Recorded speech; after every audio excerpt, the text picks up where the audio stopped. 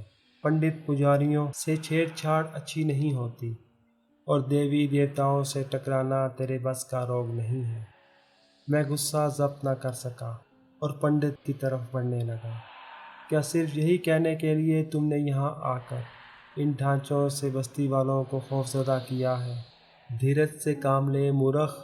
میں صرف تجھ کو اتنا بتانے آیا ہوں کہ تو نے پجاری پرتاپ کمار کی ہتیا کر کے اچھا نہیں کیا۔ تجھے دیوی دیوتاؤں کی شکتی کبھی چین سے نہیں رہنے دے گی۔ مہاراج، کیا تم نے پرتاپ کمار کا عبرتناک انجام نہیں دیکھا؟ اور اب تم کو بھی میرے ہاتھوں سے کوئی نہیں بچا سکے گا، تمہارے دیوی دیوتا بھی نہیں۔ میں نے اسے حقارت سے گھورتے ہوئے کہا۔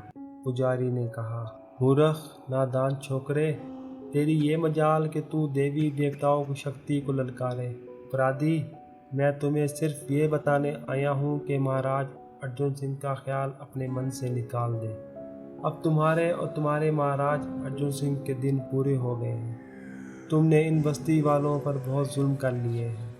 میں نے پجاری کو غیر علور نظروں سے گھورتے ہوئے کہا۔